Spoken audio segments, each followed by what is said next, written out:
Oh. Ah! You lose. Okay, I'm going Wait, to say why did I lose? How do you know I lose? Because you hit the wrong one, I think. What?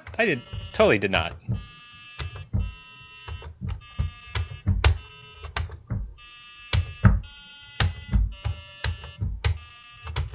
So it'll do the pattern, then we got to repeat the pattern. Maybe. If we tried setting it to one, we tried heroic casual. Like, heroic casual. We tried a lower difficulty setting. Oh, that this is is so great. Reaper casual. All right, now we're doing this. Okay. So we both have to push this together. I think that's the trick here, because this is a special head-to-head. We did get farther, I felt like, when that happened. So do you think we have to do it simultaneously? Yes, we have to do it simultaneously at the same time. Okay. All right, so let's try this again. We'll test this theory. Okay. If it'll work for us. Try the on-off. Doesn't like this game mode. Okay. Okay. Oh, there we go. God. So you have to push the yellow too. Right. But the red happened, and we ignored it. So I was like, doom, doom. So basically, we have to. It'll do a pattern, then we have to repeat the pattern at the same time. Oh, okay. Okay, so let's try this again. All right. Looks like I have to keep reshutting it off. Okay, so push it. Okay. Now red. Oh, right. It increases the pattern sequence. Yep. I should know that. Okay.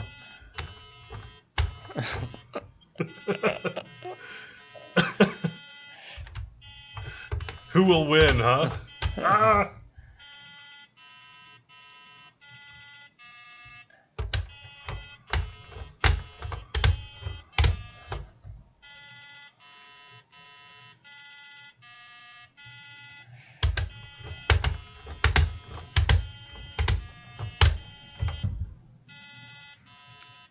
Okay, this is too easy. So, I'm going to set the speed now to normal because I had it set to. We were on casual mode there for a second. Okay. So here we go. We'll try this again now that we've got this down.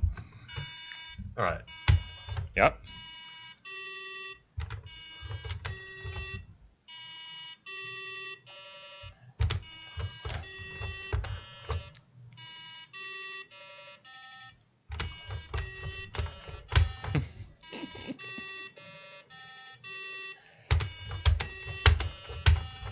Whoop. Yeah. Yes! I am the victor. I am one of 3. Okay, we'll try this again. Hold on. We'll try this. Do best of 3 here. We'll see how this goes. Yeah, I keep on having to restart it every time. That's okay, though. It's a bug. We'll fix it in patch. Double green, okay. By the way, for those curious, I replaced the light bulbs in this thing. Because they weren't working. Alright. There's a level of my technical skill on display. Just need to be chased by a giant skeleton while we do this. Really gets me. Right.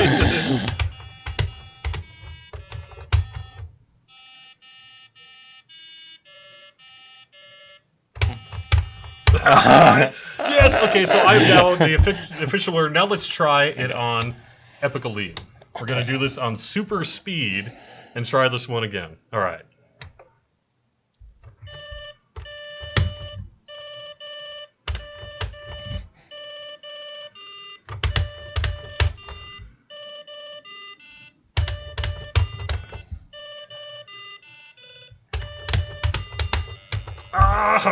I don't know. Okay, so like usual, the designer of the raid is too busy making the raid to You're right, we weren't ready. So yeah. So tell me a little bit about making the raid, actually, if you don't mind. Oh, jeez. I'm like already thinking about the next thing I'm making. Yeah, right. So let me actually back up. So let's talk a little bit about the puzzle here. This is, while certainly not a new game mechanic in the realm of games, it's new to DDO. So kind of, what was the thinking process to get it done? We actually want something reusable. And so you kind of we were trying to make some basic puzzles. I came back. I was playing a lot of the floor puzzles, and they were great. But I was like, we should really, get some alternates to these, things that we can kind of use over and over in the years and use in different ways. So I went with a memory puzzle. I was sort of thinking, kind of remembering with the Shroud how we did a puzzle, but people like built a web lookup. So I guess I was kind of thinking like, how do I make a puzzle where they can't just look it up on the web? That's actually a good point there. So, Yeah. rock, paper, scissors. Well, see, rock, paper, scissors How about- feels random, whereas this does take skill. I mean, a very small amount of skill maybe, but as you can see here today, a little bit trickier than you might think after a little while, especially because on the raid here, right, we're also fighting skeletons and you're literally combat and doing things like that. No, like memory is like straightforward and you focus on it, but like simple puzzles get harder when you add other mechanics you have to worry about, like you need to get to some place before a bolt of lightning strikes you from an angry storm and other things. So I guess here's the other thing I wanted to bring up on the live stream here. So you recently returned to the DDO team after a break working on some other projects. Quickly kind of ramped yourself up on all the changes that have happened since you were not on the team anymore, and decided for your first content project you're going to do a raid. They were like, all right, Brent's back. I was like, oh, you do some dungeons, right? It's like, yeah, sure, I can do some dungeons. They're like, how about a raid? That's sort like, of basically saying, like, I haven't played guitar in a couple of years. Yeah. So I'm go on stage there. Right. So, yeah. I was sort of like, I could really warm up on a dungeon. Like, right, they're. Your mic's a little hot. Let me turn it down. There we go. Okay. Sorry. Am I better? Yeah. Oh, good. Okay. Cool. Oops. Yeah. I mean, there were a few bumps that I was a little rusty on. And when I build raids, it's still a bit too loud. Now this is the 30-second delay. It should be fixed by the time. I promise I'll be quiet in 10 seconds. Yeah. I mean, when I build raids, I often tackle. You can kind of approach it from two ways. DDO is crazy in terms of the wide variety of builds and possibilities, and it can be very difficult to tune encounter mechanics where you're really talking about like how quickly you're killing the mob or how quickly is the mob killing you. DPS, like how the numbers match up, because people like you can have a guy who's like a towering power of stats and another guy who's like not so much, and they coexist at the same level. So like sometimes like I actually built the Zoriat Hound. That was one of the first. I technically in the Marathon was my first raid, but the Zoriat Hound was the first raid I really was doing it without much support, and I sort of dodged the system stuff by kind of building a fight where the kind of how long you have is based on how you're playing the mechanic and not so much the numbers you brought in. But I was trying to, when I came back on this raid, I was trying to get the numbers right and really figure out where everyone was after it had been 2 years since the last raid. I believe 2 years, maybe it was like a year and a half. And there had been, new stats and the loot pass, and like I believe level 28 was the last raid, so there had been 2 levels advancement, and all this stuff had happened. I was trying to really figure out where we were, so I figured I was going to get it wrong the first time, and I was right about that. And we were based on Lamania, based on Lamania, So. I aimed high, figuring, it was going to be wrong in Lamania, and then, like, when folks came back on live, I would fix it, and it would feel better, as opposed to, like, undershooting, and it would, it would be too easy in Lamania, and it would come back, and it would, slow down. But, I mean, basically, we calibrated, and, we did a fix, and I hope things are going well now. I mean, it seems like after the last fix to the stats, things have kind of evened out, and you guys have learned the mechanic of the lightning, which is, it's a raid, so it's painful while you're learning it, but once you learn it, it's hopefully, it's working out. I try not to get too opinion-based here because I'd prefer you guys in chat to let us know what you think of the new raid. But overall, I think the feedback's been quite positive on it. One of the changes that is a little controversial, but I think also intended, is that other than some of our more recent raids where you have a large number of mobs that you are fighting wave after wave, this you have very high hit point mobs, but far less of them to deal with, and that was deliberate. It was. I mean, it's everything's sort of an experiment to a degree, or like is this a tool in our toolkit we can use, and how does it hold up? And we've done lots of popcorn monster encounters, and we wanted to see if we could kind of get to a leaner monster count that still runs. we're still always fighting the lag monster because it's really on so many fronts. So yeah, we were just seeing if we could. And Use that the makes a monster difference. count. Just frankly, having fewer monsters with higher hit points is generally better for game performance than a lot of monsters with lower Yeah, hit both points. client and server. Yeah. I mean, it depends on the monster's mechanics, but pathing is expensive, especially long paths, and it was a big space. And I kind of wanted to give you guys, like, it was like it started off as a box in a box, and then I was like, I want to give you guys space to run around in, and then try to make it hazardous. Just to kind of, you hit a different cadence in the raid where you're kind of like, and we're fighting the boss, and it's like, oh, we have to run around like maniacs, and then back to fighting the boss. So. Yeah. And this is a new space as well. Some of our raids, like I'm thinking like Fall of Truth, which, well, actually Fall of Truth maybe isn't the best example, but we've had raids where we legendify them and you're utilizing the same space. You had to create a new space for this one as well. Yeah. And all that.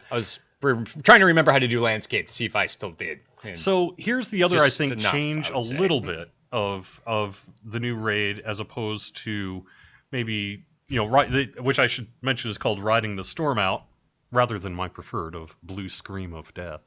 Blue Scream of Death.